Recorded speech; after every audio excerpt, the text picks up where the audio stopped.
Good morning and welcome. As we begin, I would like to inform everyone that this meeting is being recorded and that the recording will be shared with all of you tomorrow in a follow-up email. With that said, let me introduce myself. I'm Melissa Malora, the Public Outreach Planner at South Jersey Transportation Planning Organization. And on behalf of the entire organization, I would like to welcome you to our draft Regional Transportation Plan, RTP 2050, virtual public meeting. This is one of our first virtual public meetings, so if there are any technical difficulties, we would greatly appreciate if you stuck with us. Before we proceed, we would like to start with a polling question, and that simply is, how are you doing today?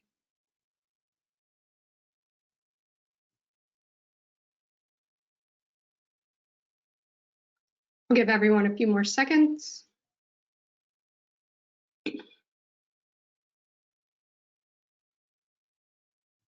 Okay, I'm going to close the poll.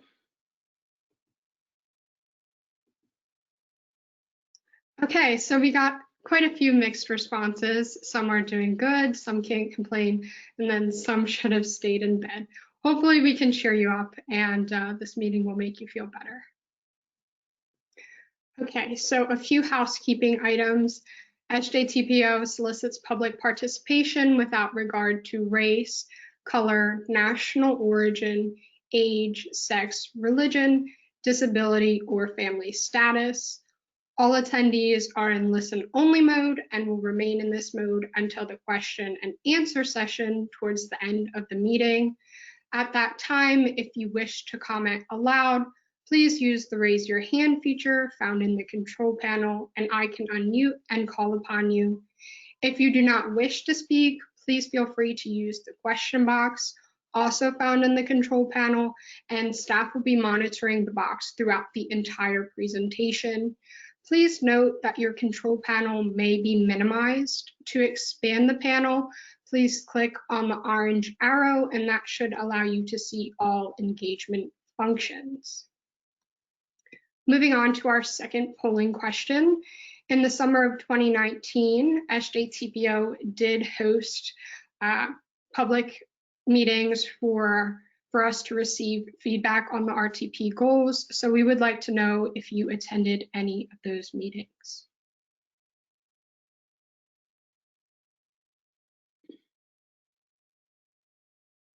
Okay, I'll give it a few more seconds. And I'm going to close the poll. Okay, so it looks like no one attended those meetings, but at least you're here now.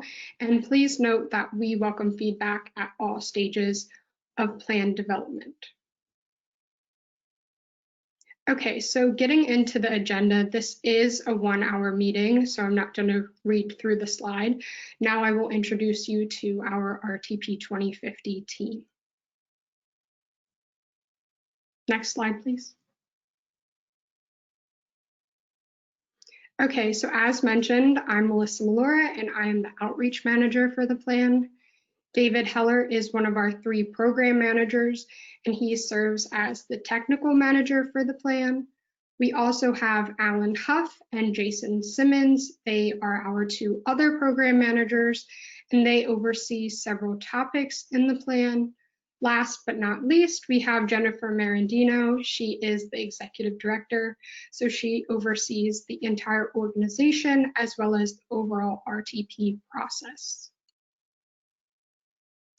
SJTPO was formed in 1993 and is one of the 3 metropolitan planning organizations in the state. MPOs are required for urbanized areas with populations of 50,000 or more. As a reference, SJTPO has a population of 568,142.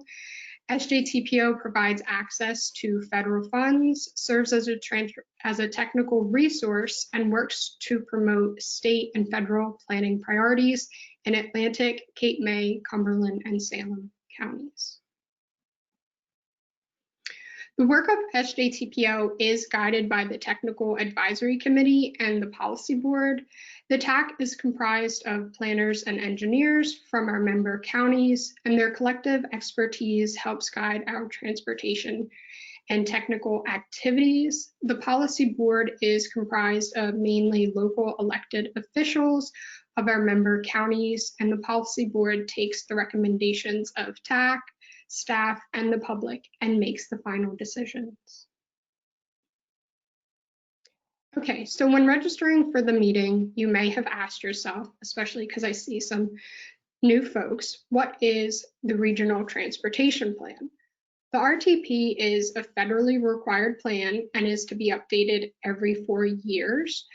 Our current plan, Transportation Matters, Plan for South Jersey, was adopted in 2016 and will remain our current plan until RTP 2050 is adopted by the Policy Board in January of 2021.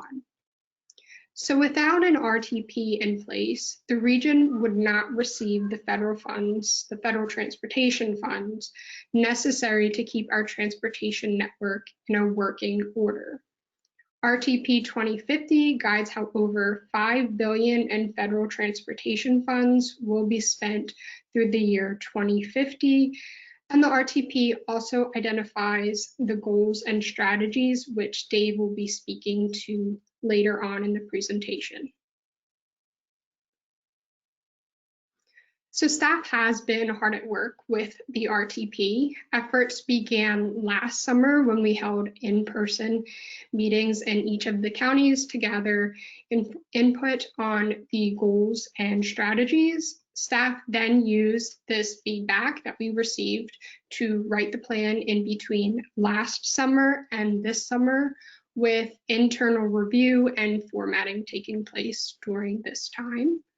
The draft RTP was released on June 26th, and we are now hosting virtual public meetings due to COVID-19. A second round of public outreach is planned in the fall. When public outreach efforts conclude on Friday, December 11th, staff will then address all comments and make revisions as necessary. The final RTP will be brought to TAC in January 2021, and then Policy Board approval is anticipated later in the same month. So with that said, let me get on to our third polling question, and we would simply like to know what your relationship is with the SJTPO region.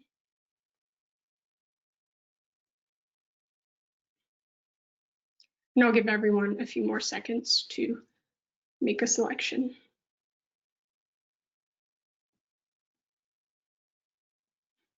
Okay, I'm going to close the poll.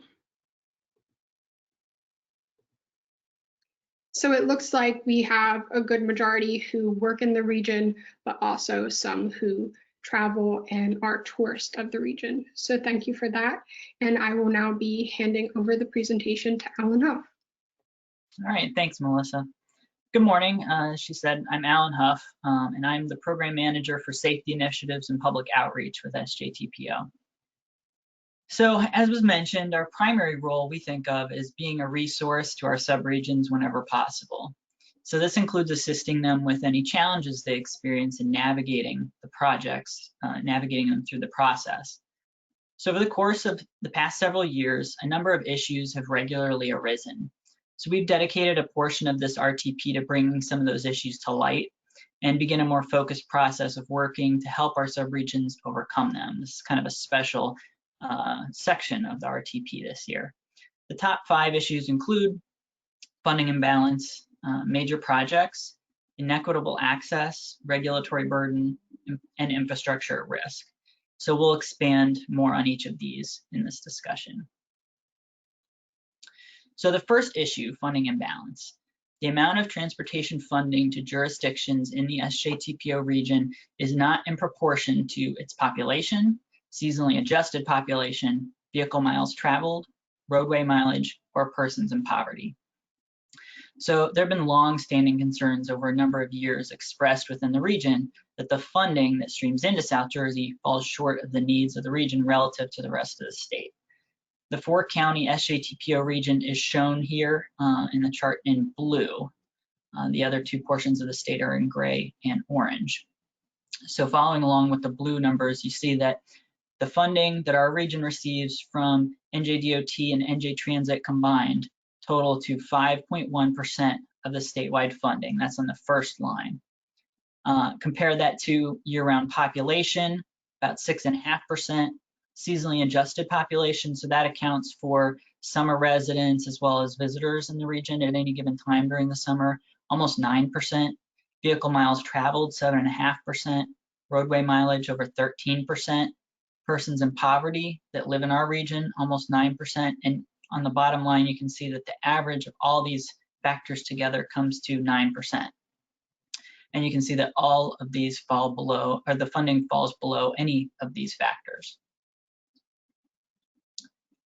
The second issue, major projects. So despite vast state revenue generated by the shore areas in Atlantic and Cape May counties, localities face a heavy lift moving major shore-oriented infrastructure investments forward and are often left to bear the full cost of those improvements. So as you know, the shore is a major economic engine, not just for our region, but for the state as a whole. In 2018 alone, the shore activity generated over $5 billion in state and local tax revenue.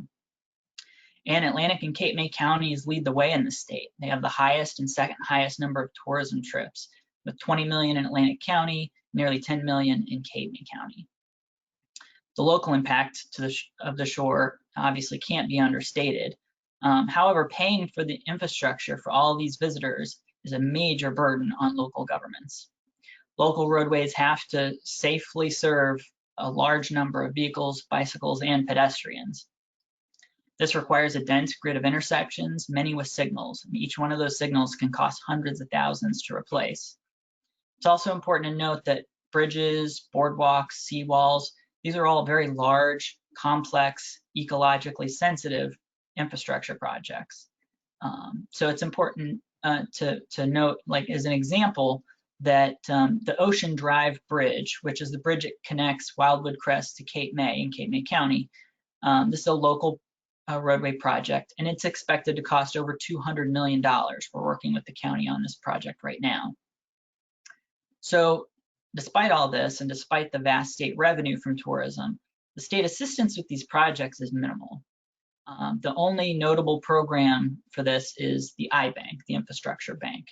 And don't get me wrong, it's an important program. Essentially, it's a low interest loan program. That's what it is. But the result of this is that the actual cost of all the projects is paid for by local governments. It's just a loan. And the third issue, inequitable access. So relative to the rest of the state, vulnerable communities in the SJTPO region generally have limited access to mobility for their daily needs, and they face heavy burdens to improve mobility. So, right off the bat, it's important to note that the SJTPO region is disadvantaged relative to the state as a whole in a number of ways, and those are discussed thoroughly in the plan. And as a result, there are big barriers to mobility in the region. Public transit can put opportunities within reach for people in need. However, we frequently hear public concerns about access to transit, the frequency of service, the lack of facilities, and the list goes on. When we reviewed funding, we see that there are notable discrepancies between the historic transit funding that our region receives. As you can see here, 2.7% of the total funding over the last 15 years. Relative to population, as I mentioned, we're 6.5% of the state's population, and persons in poverty, you can see here, 8.7%. So in addition to this transit issue, there are a number of other practices and procedures that limit the ability of low-income communities to equitably serve their residents. While the first two here, regarding federal funds and bus shelters, you can read for yourself, and they speak for themselves. The last two I wanted to dig into a little bit more. So federal responsible charge. For federal projects, responsible charge refers to requirements that local governments designate a full-time public employee to be in charge of a project. This is important and it makes sense, but for jurisdictions that are either too small or just don't have the resources, this is a major barrier and puts those communities at a disadvantage. And last, I'll just note that often state and county governments leave the responsibility of sidewalk maintenance or construction along their roadways to municipalities and property owners. And this is a much greater burden in low-income communities. The fourth issue is regulatory burden. So environmental regulations, especially in the Pinelands, are disproportionate to the impacts of projects and often make low impact safety and quality of life projects difficult to advance. So as you can see in the map here, the SJTPO region largely falls under either the Pinelands or CAFRA environmental regulatory areas. So specifically here, we're talking about the Pinelands area in green. Local jurisdictions experience major obstacles in completing essential transportation projects, particularly in the Pinelands area, which adds notable time and cost to their projects. The Pinelands Master Plan offers limited compromise. The result is that roadways in the Pinelands are often left in various stages of disrepair. The big picture concern is that the benefits of the Pineland are shared across the state. However, the cost and burden of the Pinelands fall squarely on local communities within the Pinelands area.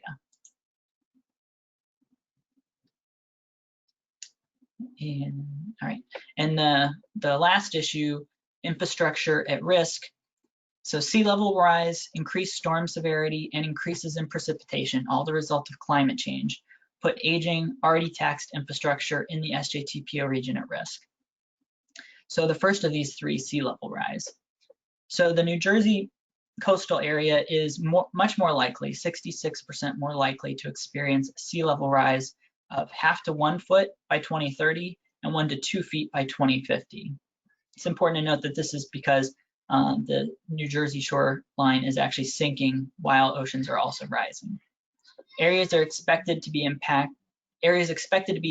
by 2 feet of sea level rise, which could be as early as 2050, is shown here in blue on the map, and this comes from Rutgers.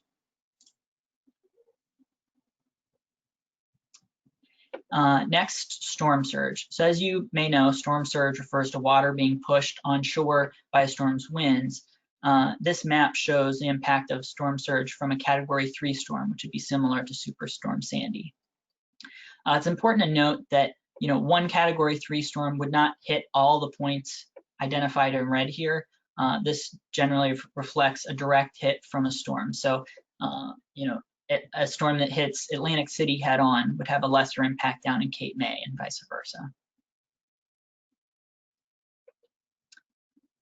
And the last item in this section is regarding increased rainfall. So while storm surge and sea level rise are the headlines, a much quieter but equally important impact of climate change is actually annual rainfall. So this has been on the rise in New Jersey. It's up 4 inches annually, per year over the past century.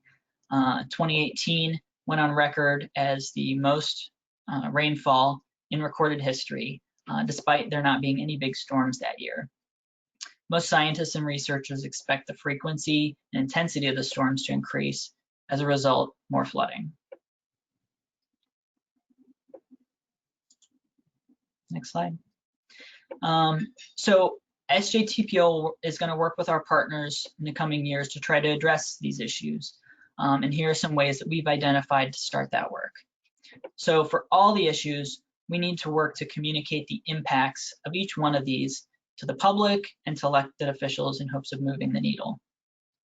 Regarding the funding imbalance issue, we want to work with our partners to focus discussions on funding that strikes a better balance throughout the state. We also need to work with our national partners, groups like the Association of MPOs, to focus on national conversations that look at equity for funding for rural areas, and work to merge roadway and transit funding conversations. So that way, all trips are considered when we look at funding. For major projects, we want to work with our partners to try to identify funding opportunities and work to better quantify the revenues generated in our shore communities and communicate that effectively with the public and elected officials. Regarding inequitable access, we'll work with our partners to find ways to remove barriers, and when that's not possible, to provide assistance to those communities. and work with NJ Transit and others to identify and investigate public concerns about transit service and better incorporate equity into service decisions. Regarding the regulatory burden issue that I talked about with the Pinelands, we will work with our partners to try to convene a gathering of those impacted by the Pinelands issues similar to ours, and identify sensible solutions to advance projects without sacrificing environmental protection. And lastly, for the infrastructure at risk, we'll continue to promote projects and plans that reduce vehicle emissions, work to advance mitigation and adaptation strategies such as modeling sea level rise and storm surge, as well as assessing the vulnerability of our infrastructure, and working with partners on emergency preparedness planning and education, as well as stormwater management. And so we've talked about how SJTPO is going to try to move the needle. If you're interested in getting involved, the two most important things that you can do are familiarize yourself with the 5 critical issues, which you can find in Chapter 2 of the RTP. And second, you can contact your state and federal representatives to make sure that issues that our region faces are on their radar. Things like funding formulas to make sure that they're equitable for rural areas like ours. Dedicated funding for shore infrastructure that makes so much of the state's economic activity possible. Ensuring that equity for small and rural communities is a part of transit decision-making, that the Pinelands process can be streamlined for critical projects that have minimal environmental impacts, and to support funding to solidify our infrastructure. Realistically, legislation is what moves the needle, so you can actually have a bigger impact than we can. Your role really is important. Finally, I'll just note a last item of interest regarding equity in South Jersey communities. While we are focused on transportation and their view is wider, but it's worth a read and it's worth keeping that in circulation. And I will post that in the chat. And with that, I will hand it over. Perfect. So we're actually going to do another polling question, and that is, we would like to know what transportation issues you perceive to be a problem in your community, and please feel free to select all that apply to you.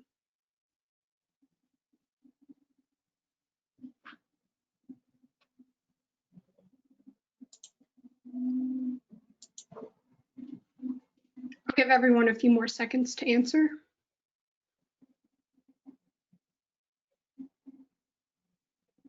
Okay, I'm going to close the poll. Okay, so it looks like the only problem, at least not to be perceived as a problem, would be environmental factors make projects difficult to advance. All the other ones seem to be perceived as a problem. So thank you for that. And now I will be handing over the presentation to Dave. Okay, thank you, Melissa, and good morning to everybody. So any transportation plan and transportation planning process starts with a vision. Our vision for RTP 2050 is a transportation system based on regional collaboration that moves people and goods in a safe and efficient manner, inclusive of all modes and users. The vision represents the ultimate outcome of what SJTPO, stakeholders, and residents would like the transportation system to look like and operate in the year 2050.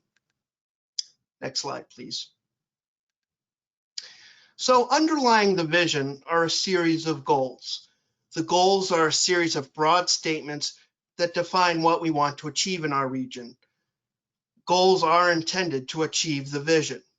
Our goals are based upon metropolitan planning factors. That is a list of factors listed in the FAST Act, also known as the Fixing America's Surface Transportation Act, which is the current transportation legislation that authorizes much of metropolitan planning. And these planning factors are factors that the federal government deems should guide the metropolitan planning process. Now, the order of our goals were based on the results of a goal prioritization exercise completed during phase 1 of the outreach conducted in the summer of 2019, just about a year ago. Next slide, please. So now we're going to be going through the goals, and underlying each of these goals are strategies. Strategies are basically actions that the SJTPO could take to achieve the goals. Our strategies were developed by central staff along with input from the TAC, or the Technical Advisory Committee that Melissa described a little bit earlier, as well as public input.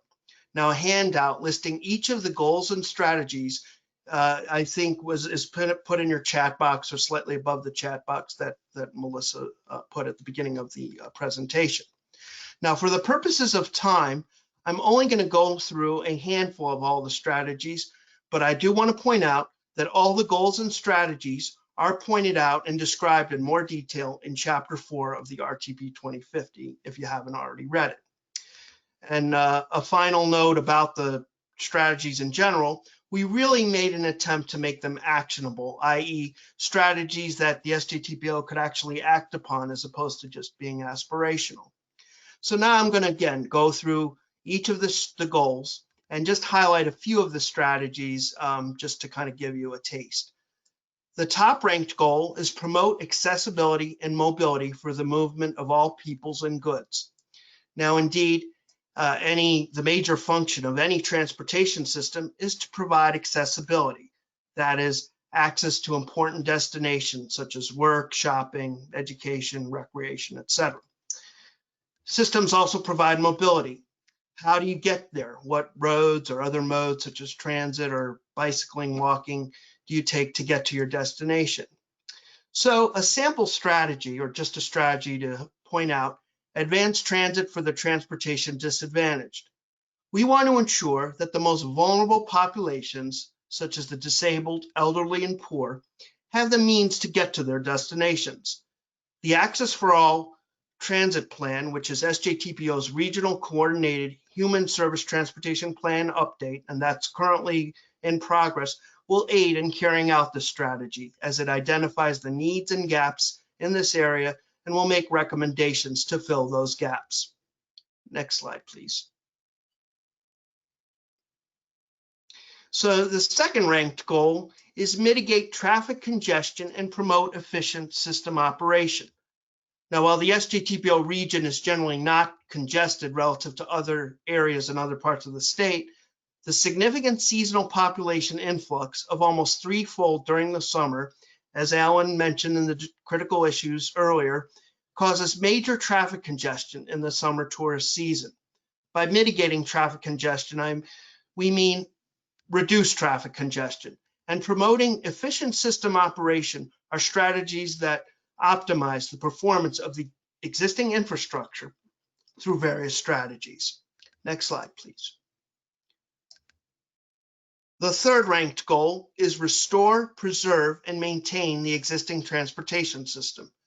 Due to limited funds within the SJTPO region, most of the money in our current Transportation Improvement Program, also known as the TIP, goes towards system preservation work, including roadway preservation, bridge preservation, and New Jersey Transit system preservation. System preservation includes resurfacing of existing roadways, fixing potholes on a roadway, resurfacing a bridge deck, and replacing some deteriorating track on a transit line. These are just a few examples. Next slide, please. Goal 4, support the regional economy. As was seen in the earlier critical issues discussion, SJTPO is more economically distressed relative to other parts of the state. As such, supporting the regional economy is a major goal in our transportation plan. While much of the discussion in RTP 2050 for this goal focuses on goods movement, it really affects the entire transportation system, as a good transportation system is strongly linked to economic and regional development. A major strategy is improved truck routes.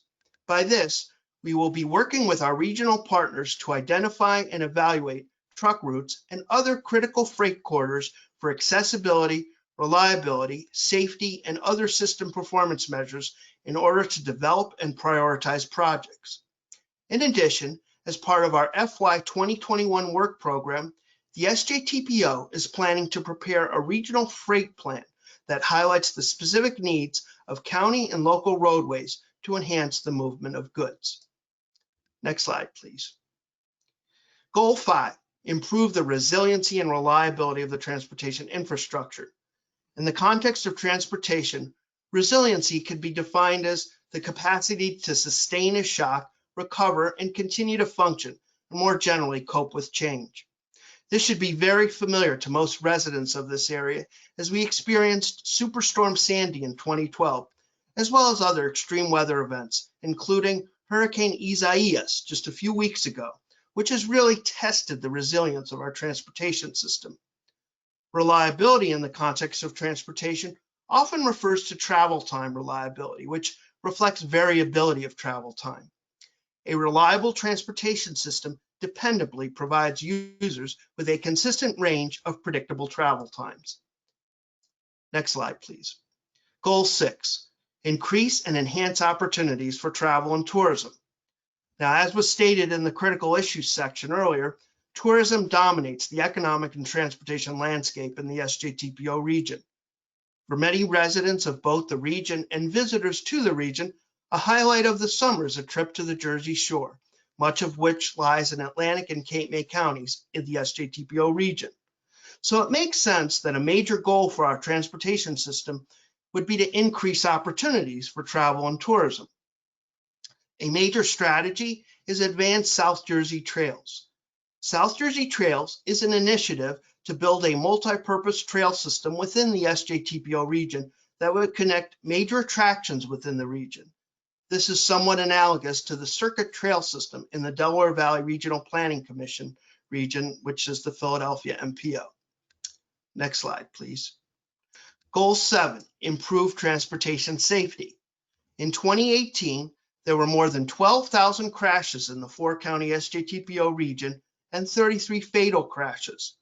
If users of the transportation system do not reach their destination safely, nothing else matters. SJTPO has a long-standing record of placing a high priority on safety. And one of the major strategies for this goal, safety outreach and education.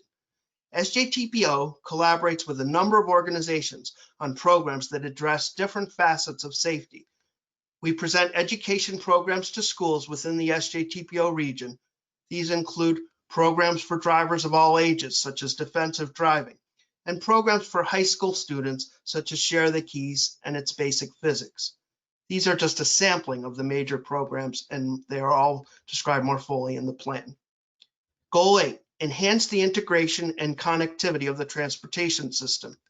In the context of transportation, integration and connectivity can mean multiple things, although in this plan, we interpret integration as the ease of transfer between modes. It's also a term, intermodalism is also a term that refers to this. While connectivity refers to how well different routes or sections of the transportation system connect to each other. A well-connected street grid will offer a variety of routes for vehicles to help reduce congestion and provide alternative routes in the case of incidents, construction, or special events. Next slide, please. Goal 9, protect and enhance the environment and complement land use planning. As was described earlier in the critical issues section, and as many who live and work here probably already know, the SJTPO region is rich in environmental resources. These include the pinelands, natural scenic areas, wildlife habitat areas, wetlands, and numerous other valuable resources which need to be protected.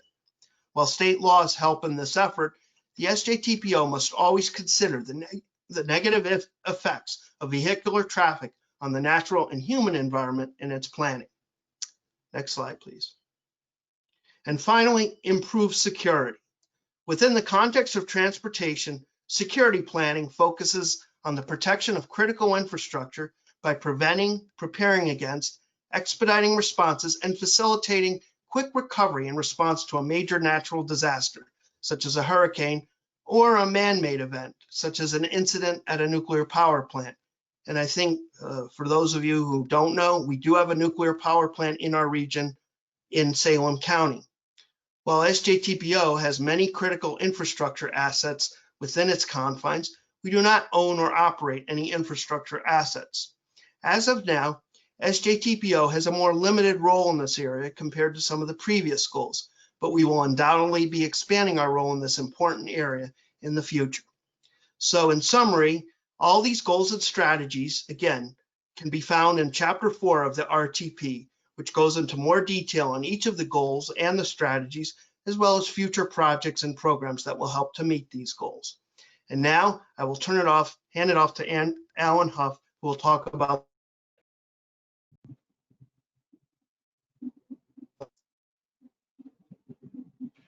All right, thanks, Dave. As a part of this RTP effort, SJTPO worked to update the project evaluation process. Our previous process was many years old, and we wanted to incorporate the RTP goals, current state and federal priorities, as well as recent SJTPO efforts.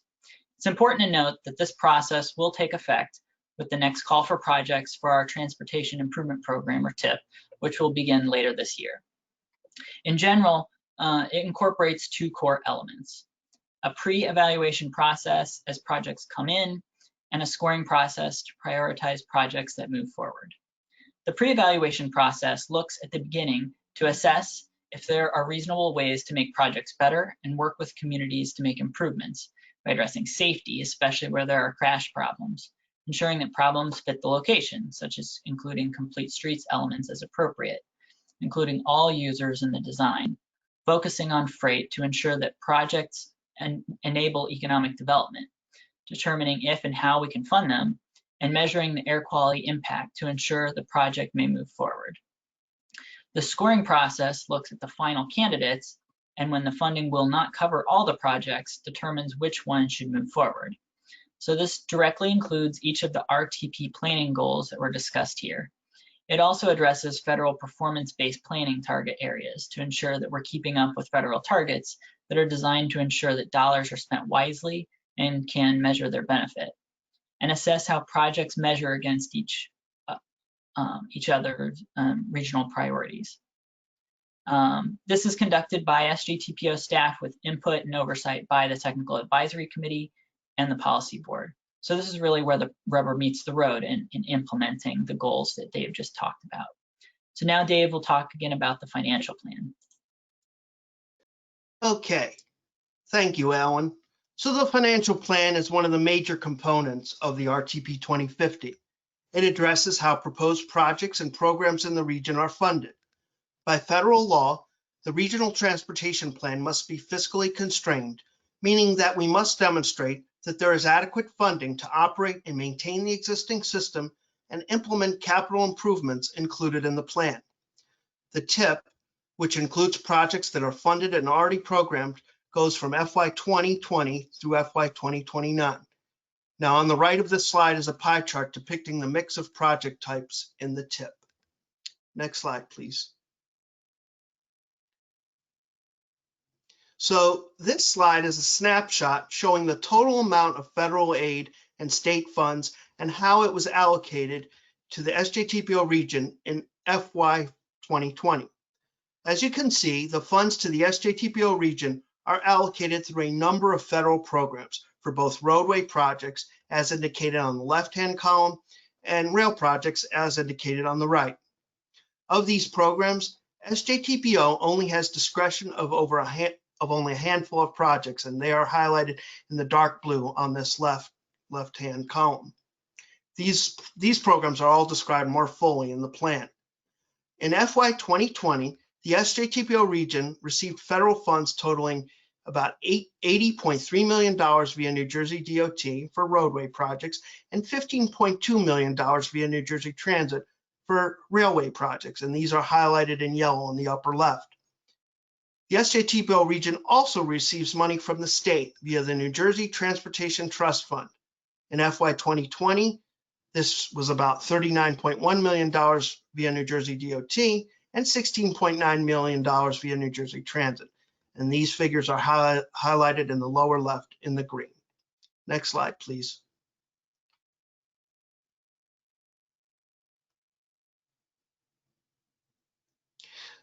In meeting fiscal constraint, we had to project future revenue. One of the methods that the Federal Highway Administration has suggested to forecast revenue is to use historical trends to project revenue to arrive at future revenue estimates.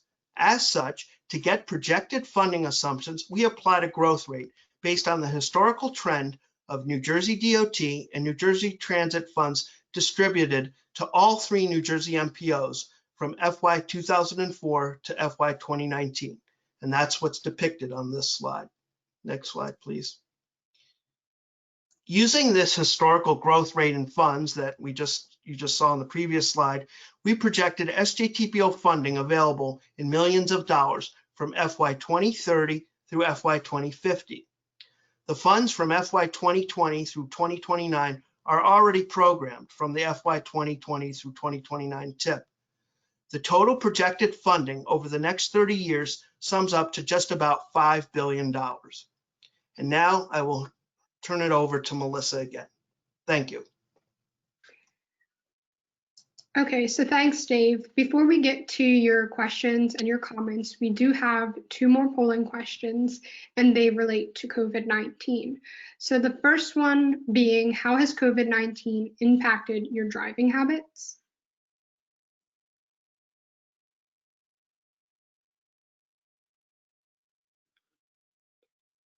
I'll give everyone about 5 more seconds. Okay. So it seems like everyone, or at least the majority, is driving a lot less, and I agree since I'm working from home. And then we have some who feel that they are driving the same amount, and then some who feel that they rarely or never drive. So thank you for that. And then on to our second question related to COVID-19. We would just like to know how COVID-19 has impacted your level of biking and walking outdoors.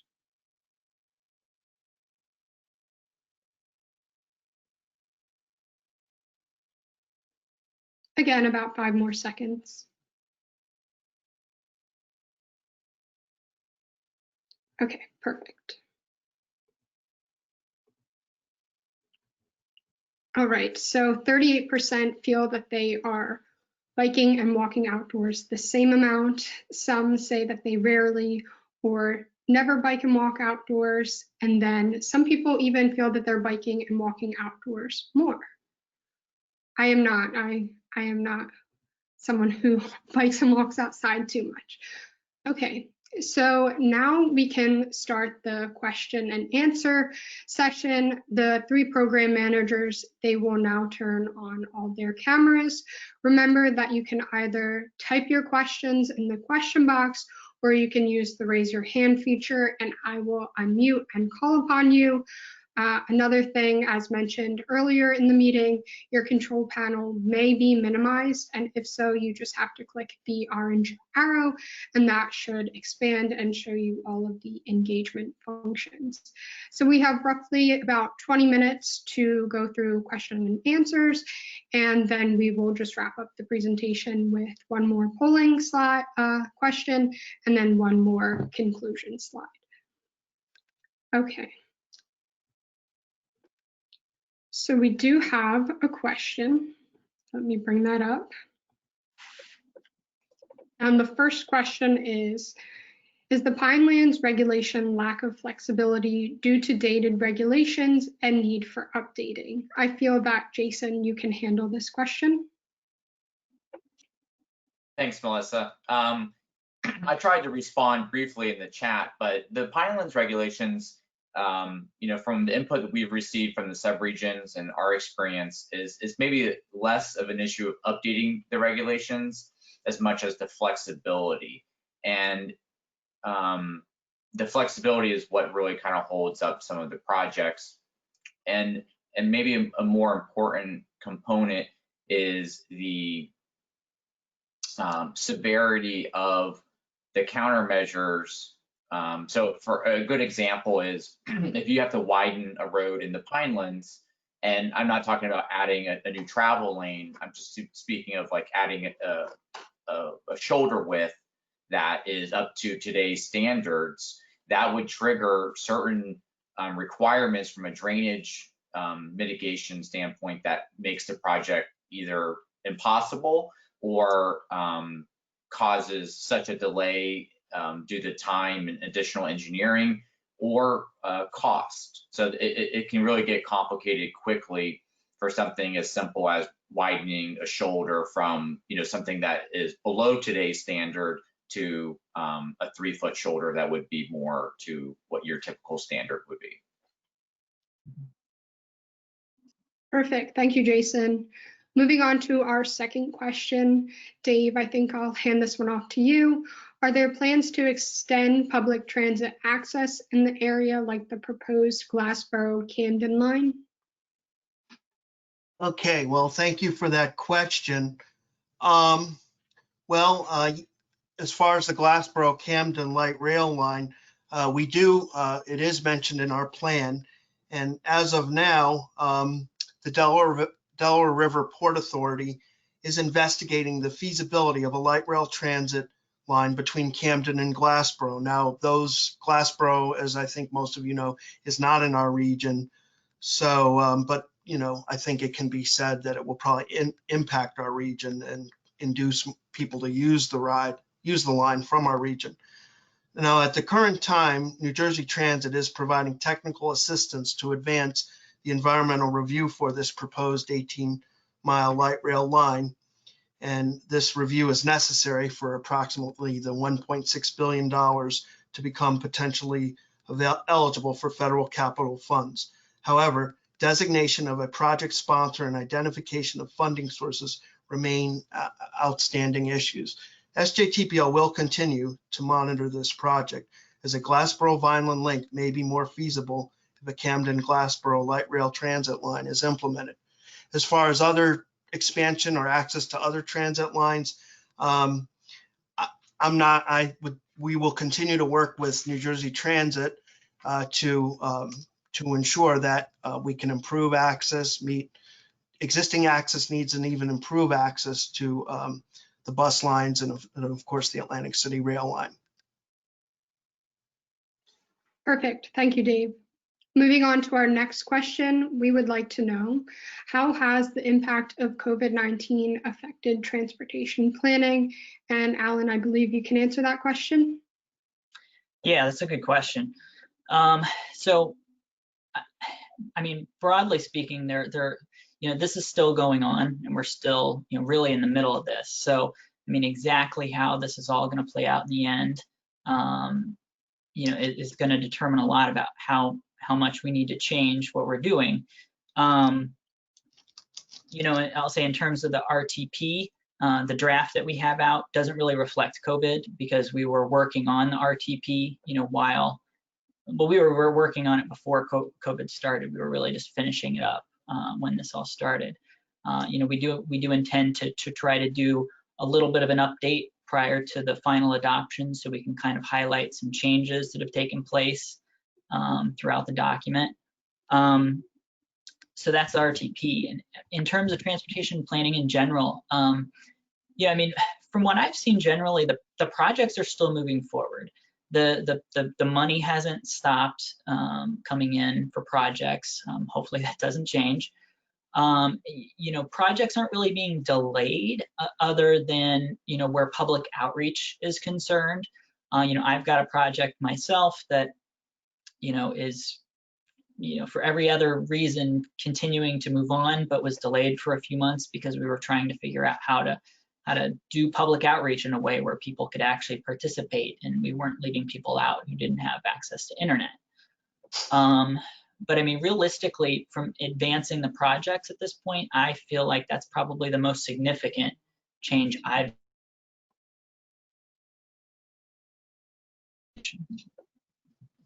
Okay, moving on to our next question. Someone would like to know, how are emergency projects and cost handled, such as bridge collapse? Jason, I think you can handle that question.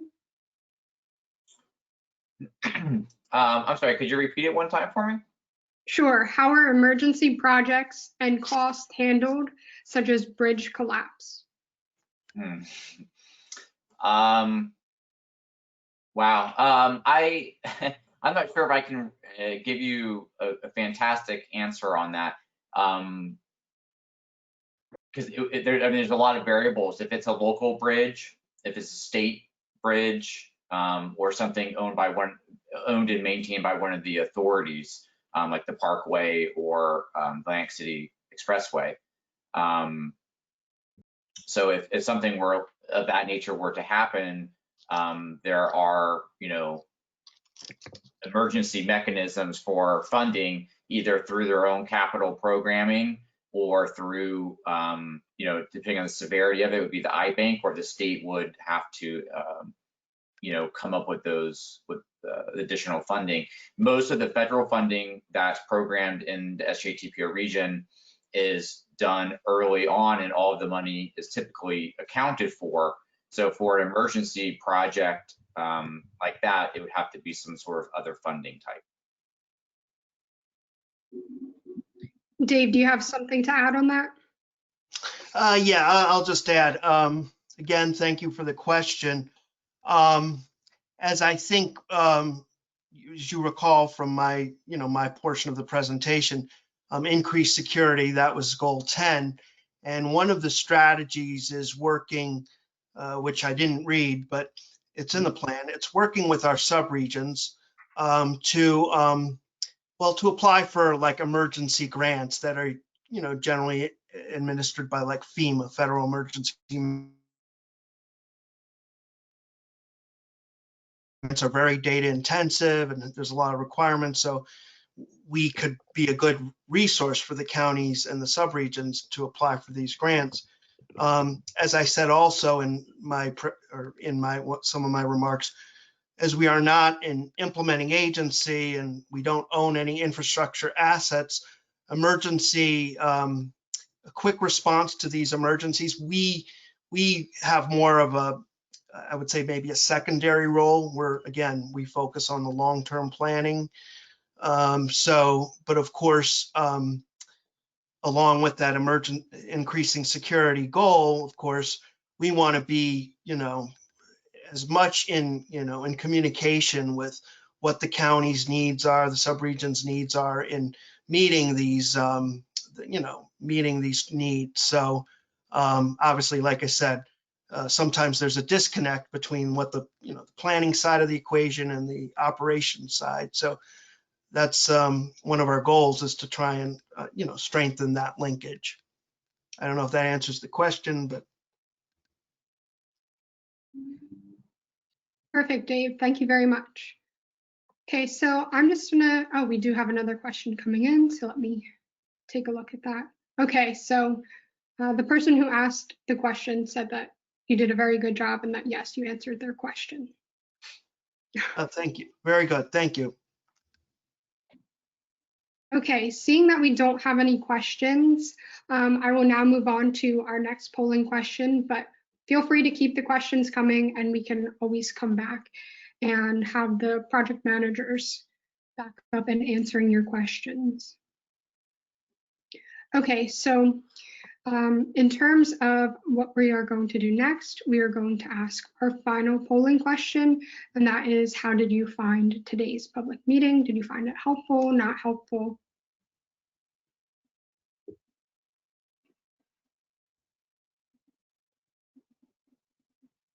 About 5 more seconds.